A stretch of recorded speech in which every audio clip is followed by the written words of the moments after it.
ആകെ 28 ലോക്സഭാ സീറ്റുകൾ. അതിൽ 14 സീറ്റിൽ ഏപ്രിൽ 26 പോളിംഗ് കഴിഞ്ഞു. ബാക്കി 14 സീറ്റിൽ മെയ് 7 പോളിംഗ് നടക്കാനിരിക്കുകയാണ്. NDAക്ക് 400 സീറ്റിലധികം ഈ തെരഞ്ഞെടുപ്പിൽ ലഭിക്കും എന്ന് മോദി പ്രഖ്യാപിക്കുമ്പോൾ അതിലേക്ക് വലിയ സംഭാവന നൽകുന്നൊരു സംസ്ഥാനമായി കർണാടകയെ BJP കാണുന്നുണ്ട്. ഇന്ത്യ സഖ്യത്തിൻ്റെ വിജയത്തിലേക്ക് വലിയ സംഭാവന ചെയ്യുമെന്ന് കോൺഗ്രസ് നേതൃത്വം പ്രതീക്ഷിക്കുന്ന സംസ്ഥാനവുമാണ് കർണാടക. കുറഞ്ഞത് BJP ഒറ്റയ്ക്ക് കേവല ഭൂരിപക്ഷം നേടുന്നത് തടയാൻ പാകത്തുള്ള ജനവിധി ഉണ്ടാകുമെന്ന് കോൺഗ്രസ് കരുതുന്നു എന്ന് വേണമെങ്കിൽ പറയാം. എന്താണ് 2024 കർണാടകത്തിലെ തെരഞ്ഞെടുപ്പിലെ സ്ഥിതി എന്ന് പരിശോധിക്കുകയാണ് നമ്മൾ. 2019 28-ൽ 25 സീറ്റും BJPക്കായിരുന്നു. ഒരു സീറ്റിൽ BJP പിന്തുണച്ച സ്വതന്ത്രയും. മാണ്ഡ്യയിൽ സുമലതയാണ് വിജയിച്ചത്. കോൺഗ്രസും JDSും ഈ സഖ്യത്തിലാണ് കഴിഞ്ഞ തവണ മത്സരിച്ചത്. കോൺഗ്രസ് JDS സഖ്യമായിരുന്നു BJPയെ നേരിട്ടത്. രണ്ട് പാർട്ടിയും ഓരോ സീറ്റിലാണ് വിജയിച്ചത്. ഇക്കുറി 2024 ആകുമ്പോൾ BJPയും JDSുമാണ് സഖ്യത്തിലുള്ളത്. BJP 25 സീറ്റിൽ മത്സരിക്കുന്നു, JDS 3 സീറ്റിൽ മത്സരിക്കുന്നു. കോൺഗ്രസ് ഒറ്റയ്ക്ക് 28 സീറ്റിലും മത്സരിക്കുന്നു. നേരത്തെ പറഞ്ഞ പോലെ ആകെയുള്ള 28 സീറ്റിൽ 14 സീറ്റിൽ ഏപ്രിൽ 26 വോട്ടെടുപ്പ് കഴിഞ്ഞു. ബാക്കി 14 സീറ്റിൽ മെയ് 7 വോട്ടെടുപ്പ് നടക്കും. ആദ്യഘട്ടത്തിൽ, അതായത് ഏപ്രിൽ 26 നടന്ന പോളിംഗിൽ വോട്ടെടുപ്പിൽ 70% പോളിംഗ് രേഖപ്പെടുത്തിയത്. 2019 താരതമ്യം ചെയ്താൽ ഏതാണ്ട് 1% വർധന. ബംഗളൂരു നഗരവുമായി ബന്ധപ്പെട്ട സീറ്റുകളിൽ കഴിഞ്ഞ തവണത്തെ പോലെ തന്നെ 50-നും 60-നും ഇടയ്ക്ക് ശതമാനം മാത്രമാണ് പോളിംഗ്. നമുക്ക് ആദ്യഘട്ട പോളിംഗ് കഴിഞ്ഞ 14 സീറ്റിലെ സ്ഥിതി എന്തെന്ന് ആദ്യം പരിശോധിച്ച് പോകാം. കഴിഞ്ഞ തവണത്തെ അതേ നില ആവർത്തിക്കുമോ? കഴിഞ്ഞ തവണ കോൺഗ്രസിനൊപ്പം ഉണ്ടായിരുന്ന JDS ഇക്കുറി BJPക്ക് ഒപ്പം എന്നത് NDAക്ക് വലിയ പ്രയോജനം ചെയ്യുമോ?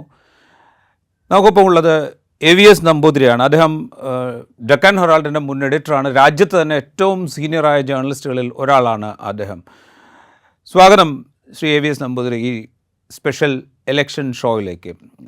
എന്ത് തോന്നുന്നു, ഈ ഏപ്രിൽ 26 വോട്ടെടുപ്പ് കഴിഞ്ഞ 14 സീറ്റുകളിൽ കഴിഞ്ഞ തവണ ഉണ്ടായിരുന്ന അതേ നിലവാരം തന്നെ ആയിരിക്കുമോ ഇത്തവണയും?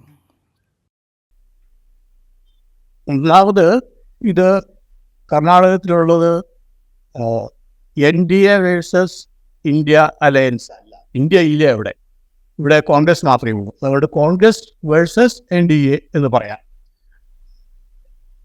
അത് ഈ കഴിഞ്ഞ 14 സീറ്റുകളിലെ ഫലം ഇതിന് മുമ്പുള്ളതിൽ നിന്ന് വളരെ വ്യത്യസ്തമാവുമോ എന്ന് ചോദിച്ചാൽ വ്യത്യസ്തമാവാൻ വഴിയുണ്ട്. പക്ഷെ അത് NDAക്ക് കൂടുതൽ ഗുണം ചെയ്യുമോ എന്ന് ചോദിച്ചാൽ പറയാൻ സാധിക്കില്ല. കാരണം NDAക്ക് ഏതാണ്ട് മാക്സിമം തന്നെ കിട്ടിയിട്ടുണ്ട് കഴിഞ്ഞ ഇലക്ഷനിൽ തന്നെ.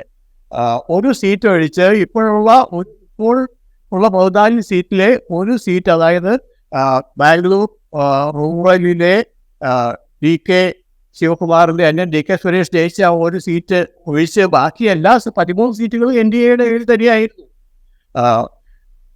JDS BJPയുടെ കൂടെ ചേർന്ന് കഴിഞ്ഞപ്പോൾ അപ്പോൾ ഇനി അതിനേക്കാൾ കൂടുതൽ NDAക്ക് കിട്ടുമോ എന്ന് ചോദിച്ചാൽ കിട്ടുകയില്ല എന്ന് തന്നെ പറയണം. കാരണം ഒരു സീറ്റ് കോൺഗ്രസിൻ്റെ കയ്യിലുള്ള ഒരു സീറ്റ് തിരിച്ചെടുക്കാൻ ആ സീറ്റ് എവിടെയാണെങ്കിൽ തന്നെയും അത് NDAക്ക് കഴിയുകയില്ല എന്നുള്ളത് മാത്രമല്ല, കോൺഗ്രസ്സിന് ഈ 13 സീറ്റുകൾ NDAയുടെ കൂടെ ഉള്ളതിൽ നിന്ന് ചില സീറ്റുകൾ കിട്ടാൻ സാധ്യതയും ഉണ്ട്.